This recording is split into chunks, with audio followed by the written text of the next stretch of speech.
difficult for people to understand, but that's what you have to do. I'll get into this. And if race isn't specified, then it isn't necessary. So you can have fascism, and you can have all the negative eventualities of fascism without having the race element. So just keep it in mind that just because somebody's not fucking racist, they can still be fascist as fuck. You know what I mean? That you can still have that. The bad thing can exist without the other bad thing being appended to it.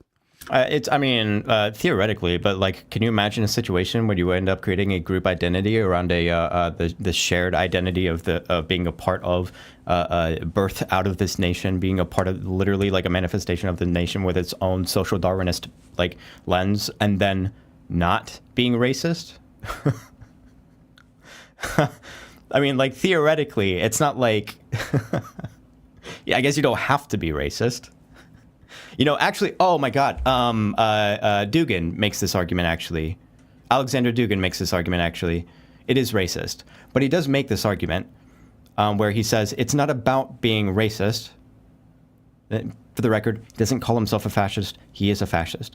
He used to organize with fascists. He's saying that he's going in this new, unique route or whatever. He's not. It's just fascism rebranded. I promise you. But he says it's not racist, because racism has nothing to do with it. Race has nothing to do. It's just simply that you care about yourself, and what you're doing, and those people, they're doing what they're doing over there. You just want them to be over there because they're part of that nation. They're part of that. I know he doesn't know what metaphysics means, but he's part of that. They're part of that like being of the nation there, but they're over there. They're part of that organism. And he'll say it's not racist, but they, those people are part of that organism, not this one. So like, I guess you could argue that it's not racist, but it's kind of hard to not be. 2, fascism requires all state and economic power to be transferred by whatever novel means to that predefined group, the folk articulated above, whether by mass redistribution at the personal level or through seizure by violent or nonviolent means.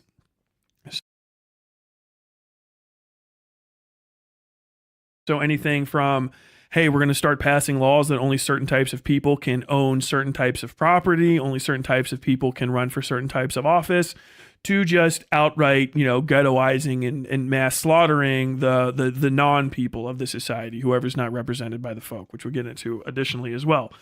It doesn't have to all necessarily be Kristallnacht and stealing Jewish business of your chosen specimen, but they have... Sounds pretty racist for someone who literally just said that fascism does not require racism. Some sort of sexual... It seems like everything that he's been saying is just talking about how it requires racism. Proclivity that is unacceptable according to the norms. They have some sort of reading habits or some sort of disloyalty issues that are unacceptable to the norm, and they have to be ferreted out, identified, ferreted out, and fixed or eliminated.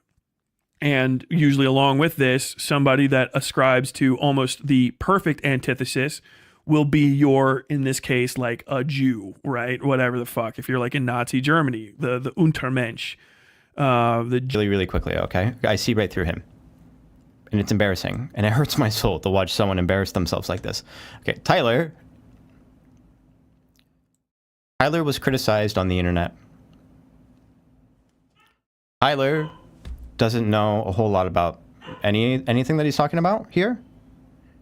He doesn't really know that much about it, but he wants people to believe that he does. He wants people to believe that he does, and so he talked out of his ass, and then someone else on the internet criticized him. He hates that.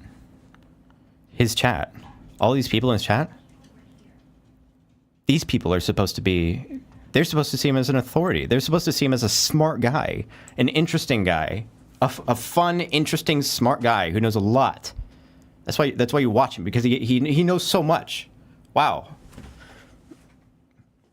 And then you have this other guy on the internet. He's criticizing me. Fuck. And so what does he do? The first thing that he does is poison the well.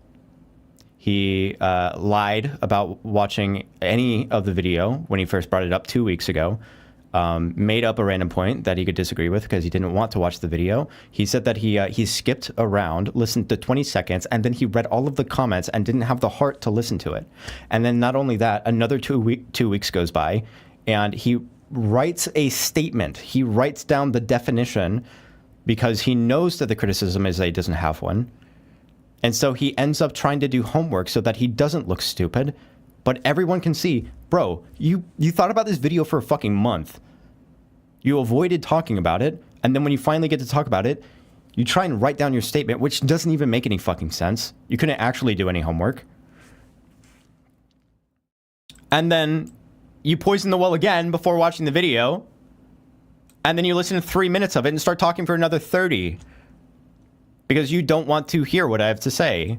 The thing is that I know insecurity when I see it. And you make it way too fucking easy to see it. I know your chat might not see it. Or maybe they do and they're embarrassed to tell you. But I see it. Populace like this, the populace themselves keeps everybody else in line, right?